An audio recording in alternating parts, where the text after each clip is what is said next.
ಸಚಿವರಿಗೆ ಕಾರ್ಯವೈಖರಿ ಬಗ್ಗೆ ಅಸಮಾಧಾನ ವ್ಯಕ್ತಪಡಿಸಿರುವಂತಹ ವರಿಷ್ಠರು ತಲೆದಂಡದ ಎಚ್ಚರಿಕೆಯನ್ನು ನೀಡಿದ್ದಾರೆ ಎನ್ನಲಾಗಿದೆ. ಖಾತೆ ಕಳೆದುಕೊಳ್ಳೋಕೆ ರೆಡಿಯಾಗಿ ಎಂದು ವಾರ್ನ್ ಮಾಡಿದ್ದಾರೆ. 2 ತಿಂಗಳಲ್ಲಿ ಕಾರ್ಯವೈಖರಿ ಸರಿಪಡಿಸಿಕೊಳ್ಳದೆ ಇದ್ರೆ ತಲೆದಂಡದ ಎಚ್ಚರಿಕೆ ನೀಡಿದ್ದಾರೆ ಎನ್ನಲಾಗಿದೆ. ಇನ್ನು ಬಿಜೆಪಿ ಹಗರಣಗಳ ಬಗ್ಗೆ ಅರಿವಿದ್ರೂ ಕೂಡ ಯಾಕೆ ಪ್ರಶ್ನೆ ಮಾಡಿಲ್ಲ ಅಂತ ಸಚಿವರಿಗೆ ಹೈಕಮಾಂಡ್ ನಾಯಕರು ಪ್ರಶ್ನೆ ಮಾಡಿದ್ದಾರೆ. ಬಿಜೆಪಿ ಅವಧಿಯ ಹಗರಣಗಳ ತನಿಖೆಯನ್ನು ಚುರುಕುಗೊಳಿಸಿ ಮುಡಾ ವಿಚಾರದಲ್ಲಿ ರಾಜ್ಯಪಾಲರ ವಿರುದ್ಧ ಹೋರಾಟ ಮಾಡಿ ಸಿಎಂ ಸಿದ್ದರಾಮಯ್ಯ ಬೆನ್ನಿಗೆ ಎಲ್ಲರೂ ನಿಲ್ಲಬೇಕು ಅಂತ ಸೂಚನೆ ನೀಡಿದ್ದಾರೆ. ಮುಡಾ ಸೈಟ್ ಹಗರಣ ಖಂಡಿಸಿ ಬಿಜೆಪಿ ಹಾಗೂ ಜೆಡಿಎಸ್ ನಾಯಕರು ಜಂಟಿಯಾಗಿ ನಡೆಸುತ್ತಿರುವಂತಹ ಮೈಸೂರು ಚಲೋ ಪಾದಯಾತ್ರೆ 3ನೇ ದಿನಕ್ಕೆ ಕಾಲಿಟ್ಟಿದೆ. ಚನ್ನಪಟ್ಟಣದ ಕೆಂಗಲ್ ದೇವಸ್ಥಾನದಿಂದ 3ನೇ ದಿನದ ಪಾದಯಾತ್ರೆ ಆರಂಭ ಆಗಿದೆ. ಚನ್ನಪಟ್ಟಣ ಮಿನಿ ಸಮರಕ್ಕೆ ಎಸ್ಡಿಕೆ ಮತ್ತು ಡಿಕೆ ಈಗಿನಿಂದಲೇ ಮುನ್ನುಡಿ ಬರೆದಿದ್ದಾರೆ. ಕುಮಾರಸ್ವಾಮಿ ವಿರುದ್ಧ ಹರಿಹಾಯ್ದಿದ್ದಂಥ ಡಿಕೆ 106 ಎಕರೆ ಬೆಂಗಳೂರಿನಲ್ಲಿದೆ ಅಂತ ಗುಡುಗಿದ್ರು. ಈ ಮಾತಿಗೆ ತಿರುಗೇಟು ಕೊಟ್ಟಿದ್ದಂಥ ಎಚ್ಡಿಕೆ ಸಾಬೀತು ಮಾಡಿದರೆ ರಾಜಕೀಯ ನಿವೃತ್ತಿಯಾಗುವಂತ ಸವಾಲ್ ಹಾಕಿದರು. ಇದಕ್ಕೆ ಮತ್ತೆ ಪಂಚ್ ಕೊಟ್ಟಿರುವಂಥ ಡಿಕೆ ಆಸ್ತಿ ಪಟ್ಟಿ ರಿಲೀಸ್ ಮಾಡ್ತೀನಿ ಅಂತ ಹೇಳಿದ್ದಾರೆ.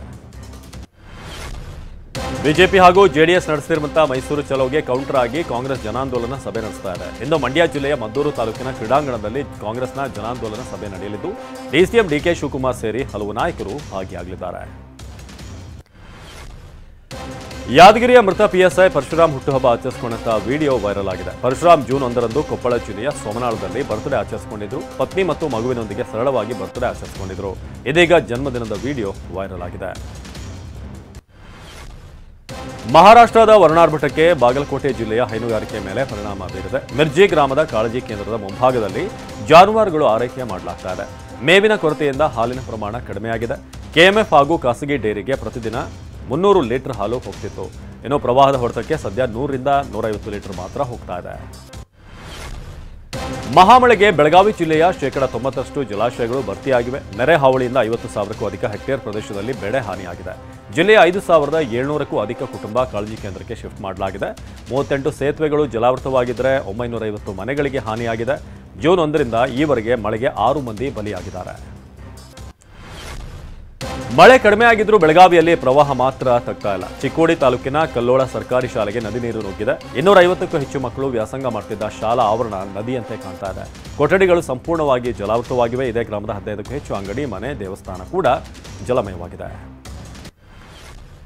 ಮಂಗಳೂರಿನ ಹೊರವಲಯದಲ್ಲಿರುವಂತಹ ಕತ್ತಿಕಲ್ಲ ಗುಡ್ಡ ಕುಸಿತದ ಭೀತಿ ಎದುರಾಗಿದೆ. ರಾಷ್ಟ್ರೀಯ ಹೆದ್ದಾರಿ ಕಾಮಗಾರಿಗಾಗಿ ಅವೈಜ್ಞಾನಿಕವಾಗಿ ಗುಡ್ಡ ಅಗೆದಿರುವಂತಹ ಆರೋಪ ಕೇಳಿಬಂದಿದೆ.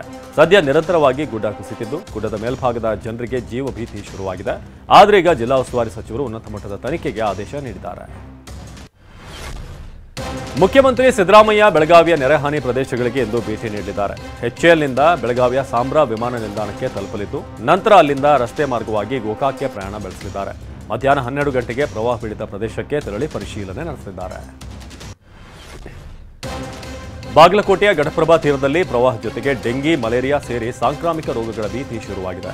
ಮಿರ್ಜಿ ಗ್ರಾಮದಲ್ಲಿ ಸೊಳ್ಳೆಗಳ ಕಾಟದಿಂದ ಸಂತ್ರಸ್ತರು ಹೈರಾಣಾಗಿದ್ದಾರೆ. ನಿನ್ನೆ ಪ್ರವಾಹ ಸ್ಥಳಕ್ಕೆ ಭಾರತೀಯ ರೆಡ್ ಕ್ರಾಸ್ ಸಂಸ್ಥೆ ತಂಡ ಭೇಟಿ ನೀಡಿ ಹೆಲ್ತ್ ಕಿಟ್ ಅನ್ನು ವಿತರಣೆ ಮಾಡಿತು. ಸೊಳ್ಳೆ ಪರದೆ, ಹಾಸಿಗೆ, ಹೊದಿಕೆ, ಸೊಳ್ಳೆ ಬತ್ತಿ, ಸೋಪು, ಪೇಸ್ಟ್, ಬಕೆಟ್ ಇನ್ನಿತರ ಪದಾರ್ಥಗಳನ್ನು ವಿತರಿಸಲಾಯಿತು. ಬಾಗಲಕೋಟೆ ಜಿಲ್ಲೆ ಮುಧೋಳ ತಾಲೂಕಿನಲ್ಲಿರುವಂತಹ ಘಟಪ್ರಭಾ ನದಿಯ ನೀರಿನ ಮಟ್ಟ ಏರಿಕೆಯಾಗಿದೆ. 50,000 ಕ್ಯೂಸೆಕ್ ನೀರಿನ ಒಳಹರಿವಿದ್ದು ನದಿ ಪಾತ್ರದ ಮಿರ್ಜಿ ಗ್ರಾಮದ 30ಕ್ಕೂ ಹೆಚ್ಚು ಮನೆಗಳು ಜಲಾವೃತವಾಗಿವೆ. 106 ಎಕರೆ ಜಮೀನಲ್ಲಿದ್ದ ಬೆಳೆಗಳೆಲ್ಲ ನೀರು ಪಾಲಾಗಿದೆ. ಶಾಶ್ವತ ಪರಿಹಾರ ಕಲ್ಪಿಸುವಂತೆ ಮಿರ್ಜಿ ಗ್ರಾಮಸ್ಥರು ಒತ್ತಾಯಿಸಿದ್ದಾರೆ.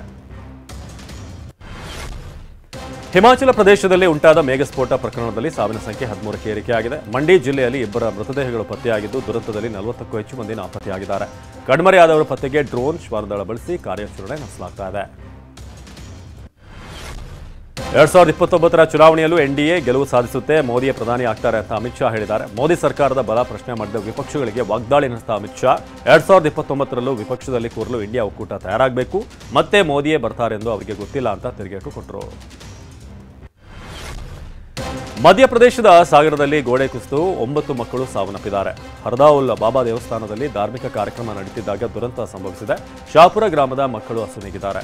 ಅವಶೇಷಗಳಡಿ ಸಿಲುಕಿದ್ದ ಕೆಲವು ಮಕ್ಕಳನ್ನು ಆಸ್ಪತ್ರೆಗೆ ದಾಖಲಿಸಿ ಚಿಕಿತ್ಸೆ ಕೊಡಿಸಲಾಗುತ್ತಿದೆ. ಇನ್ನು ಸ್ಥಳದಲ್ಲಿ ಎಲ್ಲ ಅವಶೇಷಗಳನ್ನು ತೆಗೆದು ರಕ್ಷಣಾ ಕಾರ್ಯ ಅಂತ್ಯಗೊಳಿಸಲಾಗಿದೆ. ಬಿಸಿಸಿಐ ಕೆಂಗಣ್ಣಿಗೆ ಗುರಿಯಾಗಿ ಭಾರತ ತಂಡದಲ್ಲಿ ಅವಕಾಶ ವಂಚಿತರಾಗಿರುವ ಇಶಾನ್ ಕಿಶನ್ ಇದೀಗ ಮತ್ತೆ ದೇಶೀಯ ಕ್ರಿಕೆಟ್ ಆಡಲು ಮುಂದಾಗಿದ್ದಾರೆ. ಹೀಗಾಗಿ ಮುಂದಿನ ಆವೃತ್ತಿಯ ರಣಜಿ ಮತ್ತು ಇತರ ಕ್ರಿಕೆಟ್ ಟೂರ್ನಿಯಲ್ಲಿ ತಮ್ಮ ತವರಾದ ಜಾರ್ಖಂಡ್ ಪರ ರಣಜಿ ಆಡಲು ನಿರ್ಧಾರ ಮಾಡಿದ್ದಾರೆ. ಪ್ಯಾರಿಸ್ ಒಲಿಂಪಿಕ್ಸ್ನಲ್ಲಿ ಭಾರತದ ಪುರುಷರ ಹಾಕಿ ತಂಡ ಅಮೋಘ ಗೆಲುವನ್ನು ಸಾಧಿಸಿ ಸೆಮಿಫೈನಲ್ ಪ್ರವೇಶ ಮಾಡಿದೆ. ಈ ಮೂಲಕ ಪದಕದ ಆಸೆಯನ್ನ ಜೀವಂತವಾಗಿರಿಸಿಕೊಂಡಿದೆ. ಕೇವಲ 10 ಮಂದಿ ಆಟಗಾರರನ್ನು ಒಳಗೊಂಡ ಹರ್ಮನ್ಪ್ರೀತ್ ಸಿಂಗ್ ಪಡೆ ಕ್ವಾರ್ಟರ್ ಫೈನಲ್ ಪಂದ್ಯದಲ್ಲಿ ಗ್ರೇಟ್ ಬ್ರಿಟನ್ ತಂಡವನ್ನು ಪೆನಾಲ್ಟಿ ಶೂಟೌಟ್ನಲ್ಲಿ 4-2 ಗೋಲುಗಳ ಅಂತರದಿಂದ ಮಗುಚಿ ಹಾಕಿ ಈ ಸಾಧನೆಗೈದಿದೆ. ಸೆಮಿಫೈನಲ್ನಲ್ಲಿ ಸೋತಿರುವಂತಹ ಖ್ಯಾತ ಬ್ಯಾಡ್ಮಿಂಟನ್ ಆಟಗಾರ ಲಕ್ಷ್ಯ ಸೇನ್ ಇವತ್ತು ಕಂಚಿನ ಪದಕಕ್ಕಾಗಿ ಹೋರಾಡಿದ್ದಾರೆ. ಇಂದು ನಡೆಯಲಿರುವಂತಹ ಕಂಚಿನ ಪದಕದ ಪಂದ್ಯದಲ್ಲಿ ಅವರು ಮಲೇಷ್ಯಾದ ಲೀ ಜಿಯಾಜಿ ವಿರುದ್ಧ ಕಠಿಣ ಸವಾಲು ಎದುರಿಸಲಿದ್ದಾರೆ. ಇಲ್ಲಿ ಲಕ್ಷ್ಯ ಸೇನ್ ಗೆದ್ದರೆ ಪದಕವೊಂದು ಖಚಿತವಾಗಲಿದೆ. ಸರ್ಬಿಯಾದ ನೊವಾಕ್ ಜೋಕೋವಿಕ್ ಪ್ಯಾರಿಸ್ ಒಲಿಂಪಿಕ್ಸ್ನ ಟೆನಿಸ್ ಸಿಂಗಲ್ಸ್ನಲ್ಲಿ ಚಿನ್ನದ ಪದಕ ಗೆದ್ದಿದ್ದಾರೆ. ಇದು ಅವರ ಪಾಲಿನ ಚೊಚ್ಚಲ ಒಲಿಂಪಿಕ್ಸ್ ಬಂಗಾರದ ಪದಕ. 37 ವರ್ಷದ ಆಟಗಾರ ಸ್ಪೇನ್ ಕಾರ್ಲೋಸ್ ಅಲ್ಕರಾಜ್ ಅವರನ್ನ 7-6, 7-6 ಸೆಟ್ಗಳಿಂದ ಜೋಕೋ ಸೋಲಿಸಿದರು.